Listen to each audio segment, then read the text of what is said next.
ಯಡಿಯೂರಪ್ಪ ವಿಜೇಂದ್ರಗೆ ಈಗ rebels shed ಹೊಡೆದಿದ್ದಾರೆ. ರಾಜ್ಯ ಬಿಜೆಪಿ ಅಧ್ಯಕ್ಷಗಿರಿಗೆ ಭಿನ್ನರಿಂದ ಲಿಂಗಾಯತ ದಾಳವನ್ನು ಉರುಳಿಸಲಾಗಿದೆ. ಒಬಿಸಿ ಆಯ್ತು, ದಲಿತ ಆಯ್ತು, ಈಗ ಲಿಂಗಾಯತ ದಾಳ. ಅಮಿತ್ ಶಾ ಭೇಟಿಗೆ ಸಿಗದ ಚಾನ್ಸ್, ದೆಹಲಿಯಿಂದ ವಾಪಸ್ ಆಗಿದ್ದಾರೆ. ಫೆಬ್ರವರಿ 9ರ ನಂತರ ಮತ್ತೆ ದೆಹಲಿಗೆ ಈ ಬಿಜೆಪಿ ಭಿನ್ನರ ಬಣ ತೆರಳಲಿದೆ.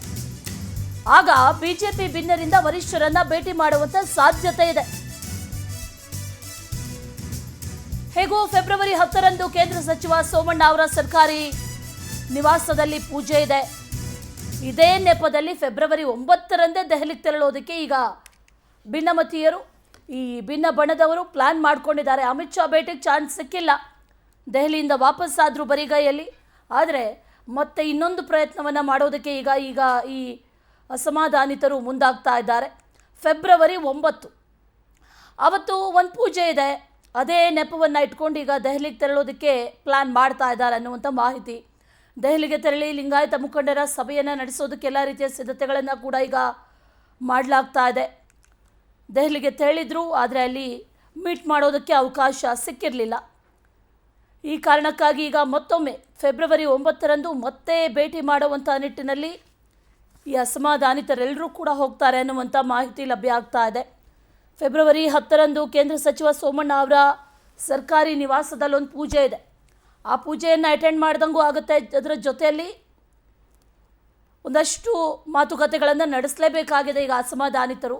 ಹಾಗಾಗಿ ಆ ನಿಟ್ಟಿನಲ್ಲೂ ಕೂಡ ದೆಹಲಿಗೆ ಹೋಗೋದಕ್ಕೆ ಪ್ಲ್ಯಾನ್ ಮಾಡ್ಕೊಂಡಿದ್ದಾರೆ ಅನ್ನುವಂಥ ಮಾಹಿತಿ. ಮತ್ತಷ್ಟು ಡೀಟೇಲ್ಸನ್ನು ನೀಡ್ತಾರೆ ನಮ್ಮ ಪ್ರತಿನಿಧಿ ದೀಪಾ, ನೇರ ಸಂಪರ್ಕದಲ್ಲಿ ಜಾಯಿನ್ ಆಗ್ತಾ ಇದ್ದಾರೆ. ದೀಪಾ, ಈ ದಲಿತಾಸ್ತ್ರ ಆಯಿತು, ಒಬಿಸಿ ಆಯಿತು, ಈಗ ಲಿಂಗಾಯತಾಸ್ತ್ರವನ್ನು ಪ್ರಯೋಗ ಮಾಡ್ತಾ ಇದ್ದಾರೆ ಒಂದು ಕಡೆ.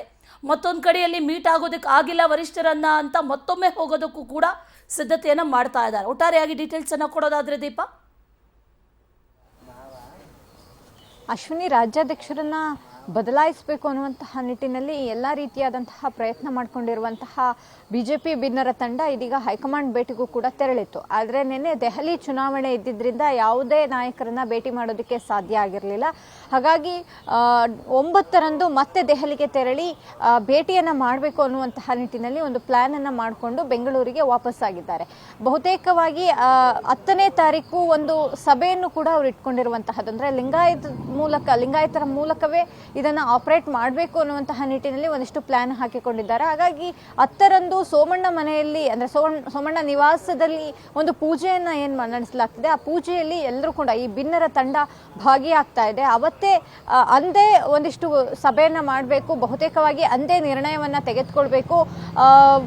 ಈ ಸಂಸದರುಗಳ ಮೂಲಕ ಹೈಕಮಾಂಡ್ನ ಭೇಟಿಯಾಗಿ ತಮ್ಮ ಒಂದು ಬೇಡಿಕೆ ಏನಿದೆ, ತಮ್ಮ ಒಂದು ಒತ್ತಾಯ ಏನಿದೆ, ಅದನ್ನು ಹೈಕಮಾಂಡ್ ಮುಂದೆ ಇಡಬೇಕು ಅನ್ನುವಂತಹ ನಿಟ್ಟಿನಲ್ಲಿ ಪ್ಲಾನ್ ಮಾಡ್ಕೊಂಡಿದ್ದಾರೆ. ಒಂದು ಕಡೆ ವರಿಷ್ಠರನ್ನ ಭೇಟಿಯಾಗದೆ ವಾಪಸ್ಸಾಗಿರುವಂತಹದ್ದು ಎಲ್ಲೋ ಒಂದು ಕಡೆ ಹಿನ್ನಡೆ ಅಂತೂ ಸರಿ. ಯಾಕಂದ್ರೆ ಸಾಕಷ್ಟು ಜೋಶ್ನಲ್ಲಿ ಹೋಗಿದ್ದಂತಹ ಭಿನ್ನರ ತಂಡ ಇದೀಗ ಅವ್ರು ಯಾರೂ ಕೂಡ ಸಿಕ್ಕಿಲ್ಲ. ಅವರೆಲ್ಲರೂ ಕೂಡ ಬ್ಯುಸಿ ಇದ್ರು.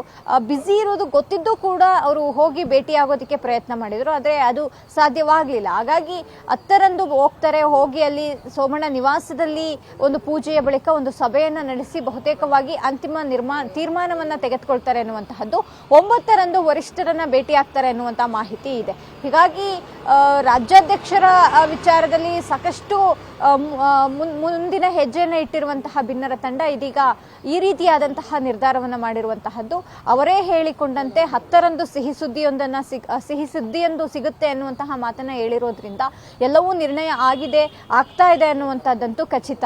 Ashwini, thank you ಡೀಟೇಲ್ಸ್ಗೆ.